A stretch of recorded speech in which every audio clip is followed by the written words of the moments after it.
Friends, आपका स्वागत है हमारे इस यूट्यूब चैनल पर, जिसका कि नाम है इंग्लिश विद सुमित।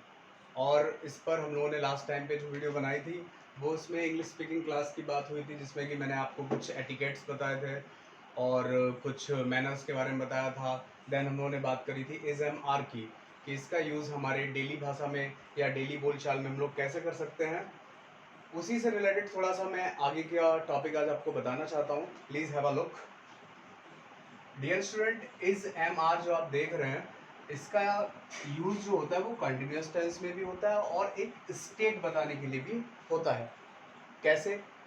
आपको याद रखना है क्या, इज एम आर ये सर हमें एक स्टेट का भी ज्ञान कराती है, अर्थात अवस्था का भी ज्ञान कराती है। कैसी अवस्था सर? मन में क्वेश्चन आया। अवस्था का मीन होता है सिंपली, जैसे कि मैंने बोला तुम एक चोर हो, तुम एक चोर हो, और मैंने दूसरा लिखा तुम बाजार जा रहे हो, तुम बाजार जा रहे हो। ये दो अलग अलग सेंटेंसेस हैं, लेकिन आप देखेंगे दोनों में ही इज एम आर का यूज होगा। बट कैसे? यहाँ पर सर जाने का एक काम हो रहा है। जब भी कभी कोई वर्क होता है तो वो सर दर्शाता है कि ये एक कंटिन्यूस टेंस की बात हो रही है, लेकिन सर कोई काम ना हो रहा हो, सिर्फ एक अवस्था बताई जा रही कि तुम एक चोर हो, तुम एक डॉक्टर हो, मैं एक टीचर हूँ, आप एक लड़के हो। ठीक है?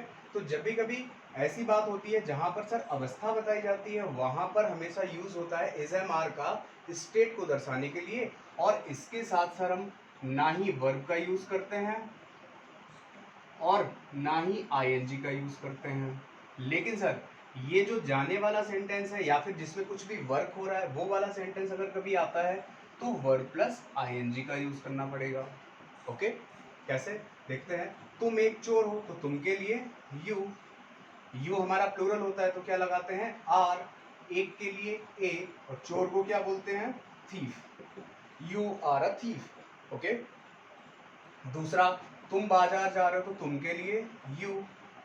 अब जा रहे हो, रहा रही के लिए हमें पता है यू प्लूरल है तो आर तो लगाना ही है। जाने के लिए वो, वर्ब में जोड़ देनी है हमें ING. You are going to market, you are going to market. और हमें पता है टू जो हमारा है वो एक प्रीपोजिशन है, जो कि हमें बताता है हम किस दिशा में जा रहे हैं। तो दिशा को बताने वाला जो प्रीपोजिशन होता है वो होता है टू। ओके? याद रखना है। ये तो सर होगी बात हमारी इज एम आर की, जिसमें कि आज आपने सर हमें बताया स्टेट होती है, और एक दूसरा आपने बताया कि इसका यूज तब भी करते हैं जब भी कभी कोई वर्क हो रहा हो। ओके? चलिए, अभी सर स्पीकिंग से रिलेटेड इसमें क्या हो सकता है? डियर स्टूडेंट, स्पीकिंग के लिए हमें सिंपली थोड़ा सा ध्यान देना होगा ये, कि अगर हमें स्टेट वाले क्वेश्चंस किसी से पूछने हैं, जिसमें कि हम किसी से किसी की अवस्था पूछना चाहते हैं, तो वहां पर हमें किस तरीके से क्वेश्चनिंग करनी होगी और उसके आंसर कैसे होंगे। और अगर हम लोग कभी भी टेंस से रिलेटेड कोई बात कर रहे हैं जिसमें वर्क हो रहा होगा, उसके क्वेश्चन कैसे पूछेंगे, उसके आंसर्स कैसे होंगे। So please have a look. चलिए, सबसे पहले बात करते हैं आज स्टेट वाले टेंसेस की। ओके? इसमें आपका टाइम वर्ड उसी दिन जैसा कि मैंने पिछले वीडियो में बताया था, आपका वही टाइम वर्ड रहना है is am, sorry is are am, चलो कोई नहीं, होता है। ओके? दूसरा, इसमें आपको याद रखना है कि टाइम वर्ड एक वचन कर्ता जितने भी होते हैं सिंगुलर, उनके लिए इज बाहर लाना है। प्लूरल जितने भी होते हैं उनके लिए आर बाहर लाना है। और सर अपने आप से कभी क्वेश्चन करते नहीं है तो एम का यूज यहाँ पे करना कोई जरूरी नहीं है। कैसे करेंगे देखिए जरा। किससे किससे बात कर सकते हैं हम लोग? सर ही से बात कर सकते हैं, सी से कर सकते हैं, इट से कर सकते हैं, नेम से किसी के भी कर सकते हैं, कोई भी हो सकता है। इनसे अगर बात करनी है सिंगुलर से तो हमें इज का यूज करना होगा, और यहीं सर अगर प्लूरल आ जाए यू, वी, दे, तो सर क्या करें? तो आर को बाहर लेके आना है क्वेश्चन करने के लिए। याद रखें, जब भी कभी आप किसी से क्वेश्चन करेंगे जिसमें कि क्या वर्ड पहले आता है, क्या वह आ गया, क्या वह कानपुर में है, क्या वह स्कूल में है, क्या तुम घर पर हो, क्या तुम बाजार में हो, क्या पापा मार्केट में है, क्या पापा ऑफिस में है, तो ये वाले जो क्वेश्चंस होते हैं ना, ये पूछने के लिए सर हमें इज एम आर ही हमारा टाइम वर्ड रहेगा, जिसको कि हम सबसे पहले लेके आएंगे। और याद ये रखना है कि सर आईएनजी का यूज नहीं होगा, क्योंकि हमेशा हम लोग आईएनजी लगा देते हैं हर टेंस में। कैसे? तो सबसे पहले ही एंड सी से बात करते हैं। मैंने कहा इज ही, चलो हिंदी में बताएं आपको। तो पहले मैंने कहा क्या वह घर पर है, क्या वह घर पर है।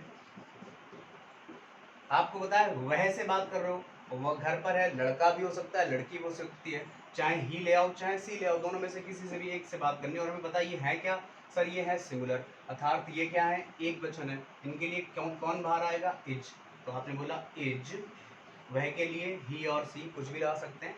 इज ही घर पर है, तो at home. Is he eight home, क्या वह घर पर है। आपने दूसरा क्वेश्चन पूछा क्या तुम बाजार में हो, क्या तुम बाजार में हो, तो क्या कर सकते हैं, तुम के लिए किसे बाहर लेके आएंगे सर, यू हमारा होता है प्लूरल, तो इसका मतलब आएगा बाहर आर।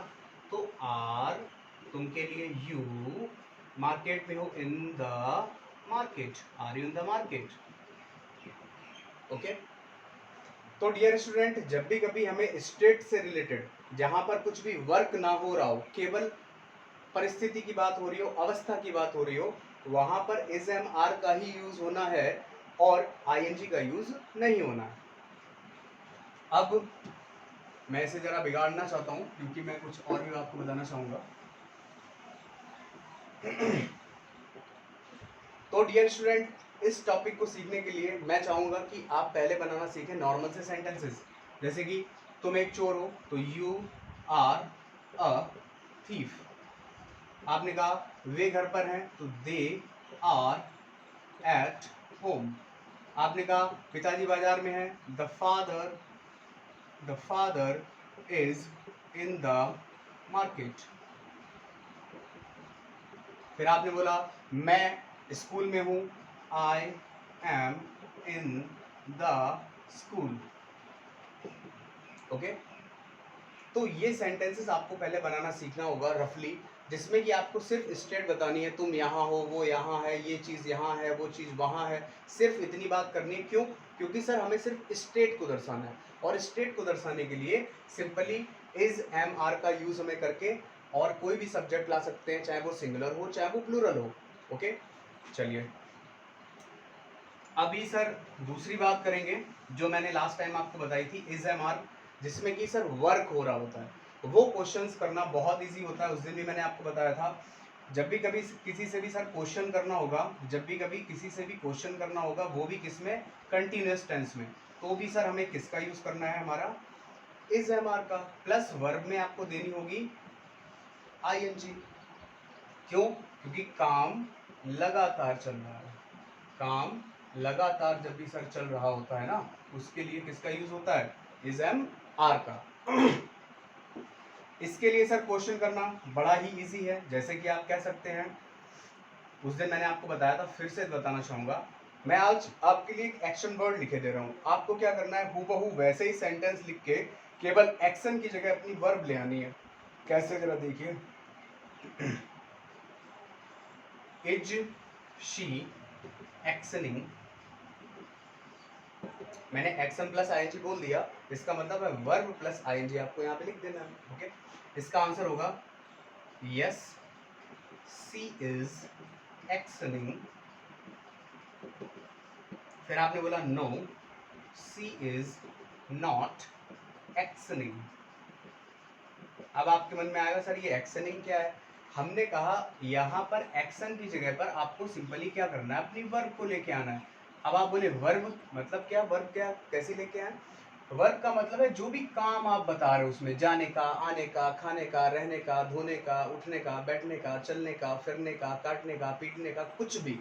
तुम घर जा रहे हो, जाने का काम हो गया, तुम यहाँ आ रहे हो, आने का काम हो गया, तुम सब्जी काट रहे हो, काटने का काम हो गया। तो जितने भी वर्क होंगे ना, उसी को हम लोग क्या कहते हैं, वर्ब। क्यों? क्योंकि वर्ब की डेफिनेशन होती है क्या, verb is a word which denotes an action. क्रिया एक वह शब्द है जो कि कार्य को दर्शाती है। तो जो भी कार्य को दर्शाने वाले वर्ड होंगे, उसे आपको एक्शन की जगह पे लिखना है, उसी में क्या ऐड कर देना हमारा, आईएनजी। जैसे कि अब मैं एक वर्ब को इसी वाले सेंटेंस में सेम हूबहू फिट करने की कोशिश करता हूँ। जैसे कि मैंने कहा इज राम, आप जरूरी नहीं है सी और ही लेके आए, कुछ भी ला सकते हैं। राम से आप पूछना चाह रहे हैं या राम के बारे में कुछ पता करना चाह रहे हैं तो क्या बोलेंगे, is Ram going to temple, is Ram going to temple. आपने क्या किया, इज ले आए, ओके, सी की जगह आपने राम ले लिया, एक्शन की जगह आपने जाने का काम हो रहा है तो गोइंग, और मैंने पीछे से ऑब्जेक्ट और दे दिया, क्योंकि ऑब्जेक्ट आप चाहे तो लिख सकते हैं, ओके। तो मैंने कहा इज राम, क्या राम गोइंग टू टेम्पल, मंदिर जा रहा है, is Ram going to temple, क्या राम मंदिर जा रहा है। तो आपने बोला हाँ सर जा रहा है, तो सिंपली हमें क्या करना है, यस। राम के लिए आप ही भी बोल सकते हैं, क्योंकि नाउन की रेपिटेशन को रोकने के लिए हम लोग प्रोनाउन का यूज करते हैं। आप बोल सकते हैं यस ही, हाँ वह is going, yes he is going to temple, हाँ वह मंदिर जा रहा है। फिर आपने बोला नहीं सर वो मंदिर नहीं जा रहा है, तो no he is not going to temple, no he is not going to temple, नहीं वह मंदिर नहीं जा रहा है। अब डियर स्टूडेंट इसको एक बार जरा हम लोग बोल के देखते हैं। मैंने बोला is Ram going to temple, क्या राम मंदिर जा रहा है, आपने बोला हाँ सर वो जा रहा है, yes he is going to temple, आपने बोला नहीं जा रहा है, no he is not going to temple. दूसरा आपने मन में क्वेश्चन आया क्या सीता बाजार जा रही है, is Sita going to the market, आपने बोला हाँ सर सीता बाजार जा रही है, yes she is going to the market, या आप बोल सकते हैं yes Sita is going to the market. Next है आपका नहीं सर सीता बाजार नहीं जा रही है, तो no Sita is not going to the market, okay. अभी मैं इसे रब कर देता हूँ, 2-3 क्वेश्चंस और हम लोग जल्दी से ऐड करेंगे। आपने कहा सर इज का तो हो गया, आर का भी बताइए, तो मैंने कहा are you actioning, okay. Are वाला क्वेश्चन जब भी करना है तो सेम ये वाली आपको ट्रिक लगानी है, और जब भी ही इज या सी से बात करनी है तो ये वाली ट्रिक, आपका इज बाहर आता है। तो आर यू एक्शनिंग, आपने आंसर दिया यस आई एम एक्शनिंग, फिर आपने कहा no I am not actioning. ये हो गया क्या, हमारा स्ट्रक्चर हो गया। अब इससे रिलेटेड हमें सेंटेंस बनाना है, तो कैसे बनाएंगे डियर स्टूडेंट, जरा देखते हैं। Are you actioning, yes I am actioning, no I am not actioning. अब आपको कुछ नहीं करना है, केवल वही पुराना काम, एक्शन की जगह पे हमें अपनी वर्ब लेके आना है। कैसे, जैसे मैंने बोला are you helping the poor, are you helping the poor, मैंने क्या किया, आर ले आया सेम, यू सेम ले आया, एक्शन की जगह पे हेल्पिंग द पुअर, हेल्पिंग का मतलब सहायता करना और द पुअर का मतलब गरीबों की। Are you helping the poor, क्या तुम गरीबों की सहायता कर रहे हो। ठीक है सर, इसका यस में आंसर देना तो कैसे दें, सबसे पहले तो आएगा हमारा यस आई एम, अब सर एक्शन की जगह क्या लेके आए, वही helping, yes I am helping the poor, हाँ मैं गरीबों की सहायता कर रहा हूँ। आपने फिर दोबारा बोला नहीं सर मैं गरीबों की सहायता नहीं कर रहा, तो no I am not helping the poor, नहीं मैं गरीबों की सहायता नहीं कर रहा, no I am not helping the poor, okay. जरा इसको भी एक बार बोल के देख लेते हैं डियर स्टूडेंट, कैसे, क्या तुम गरीबों की सहायता कर रहे हो। याद रखना जब भी कभी इज एम आर या कोई भी हेल्पिंग वर्ब अगर आप शुरुआत में लेके आते हैं ना, तो हिंदी निकालते समय उस सेंटेंस की हिंदी में शुरुआत में आता है क्या, कौन सा वर्ड आता है डियर स्टूडेंट, क्या आता है, ओके। जरा बोल के देखते हैं, क्या तुम गरीबों की सहायता कर रहे हो, are you helping the poor, हाँ मैं गरीबों की सहायता कर रहा हूँ, yes I am helping the poor, मैं गरीबों की सहायता नहीं कर रहा, no I am not helping the poor, क्या तुम बच्चों की सहायता कर रहे हो, तो कुछ नहीं करना है सर, द पुअर लिखा है यहाँ गरीबों के लिए, अब बच्चों के लिए क्या लगा देंगे, children. Are you helping the children, हाँ मैं बच्चों की सहायता कर रहा हूँ, yes I am helping the children, मैं बच्चों की सहायता नहीं कर रहा, no I am not helping the children, okay. आपको समझ आया, आपको करना क्या होगा डियर स्टूडेंट, आपको घर पर इसकी प्रैक्टिस करनी होगी, तभी आप इसे बोल पाएंगे। और प्रैक्टिस करने के लिए हमें कुछ नहीं खास करना है, हमें सिंपली क्या करना है, कुछ क्वेश्चंस अपने माइंड में बनाने हैं और उन्हें कॉपी पे नोट डाउन करना है, देन उसे इस वाले हमारे स्ट्रक्चर में सेट करते चले जाना है और उनको फिर जल्दी जल्दी से बोल के देखना है। याद रखना इंग्लिश स्पीकिंग आप तभी फ्लुएंटली कर पाएंगे जब आप उसे कन्वर्स करेंगे। So the most important thing is conversation along with your friends, along with your parents if they are able to speak, otherwise with your friends. Okay, तो सर ये हमारी होगी इट से रिलेटेड बात, आर से related होगी। और यहाँ पर यू ही नहीं आ सकता ओनली, ये भी याद रखना, आप यहाँ पर ला सकते हैं वी भी लेके आ सकते हैं सर, दे भी लेके आ सकते हैं। ओके, और कितने भी प्लूरल हैं, चाहे गर्ल्स हो, बॉयज है, फ्रेंड्स है, स्टूडेंट्स है, जो भी आपके प्लूरल्स हैं यहाँ पर आप उनको लिख सकते हैं और उनसे रिलेटेड सेंटेंस को बोल सकते हैं। अब मैं आपको कुछ सेंटेंसेस बोल के बताना चाहूँगा इज एम आर से रिलेटेड कैसे आपको बात करनी है। पहले तो हम लोग अवस्था वाले सेंटेंस की बात करते हैं। मैंने कहा आर यू ओके, क्या तुम ठीक हो? आपने बोला यस मैं सही हूँ, यस आई एम ओके। मैं ठीक नहीं हूँ, yes no I am not okay. फिर आपने दूसरा क्वेश्चन पूछा क्या पापा घर पर हैं? Is father at home? हाँ पापा घर पर है, the father is at home. पापा घर पर नहीं है, no father is not at home. आपने बोला क्या नौकर बाजार में है? Is the servant in the market? आपने बोला हाँ सर वह मार्केट में है, yes he is in the market. आपने बोला सर्वेंट बाजार में नहीं है, तो बोलेंगे no the servant is not in the market. दूसरा सर इज एम आर से रिलेटेड जिसमें कि आपका वर्क हो रहा होगा, वो कैसे बोलना है? सिंपली सर आपको वो वाले सेंटेंस बोल देने हैं, क्या तुम बाजार में हो? Are you in the market? क्या वे घर पर हैं? Is he sorry are they at home? क्या तुम कानपुर में हो? Are you in the Kanpur? इस तरीके से आप इन सेंटेंसेस को भी सिंपली बोल सकते हैं। ओके, तो आज के लिए इतना ही, तब तक के लिए दीजिए इजाज़त। और आज का क्लास आपको कैसा लगा मुझे प्लीज़ बताइएगा। और जो भी आपको इसमें खामियां नज़र आती हैं या फिर जो भी आप चाहते हैं कि सर आप इस टॉपिक पर वीडियो बनाइए, या हम लोग इस टॉपिक को नहीं बोल पाते हैं, इसको हम बोलना चाहते हैं, आप मुझे बताइएगा। आपको वही वीडियो आपके सेकेंड डे वीडियोज़ में देखने को मिलेगा। इसीलिए dear friends, dear students, dear guys, जो भी हमारे हैं भाई बहन, सभी लोगों से कहना है कि हमारे चैनल को सब्सक्राइब करें, लाइक करें, कमेंट करें। नमस्कार।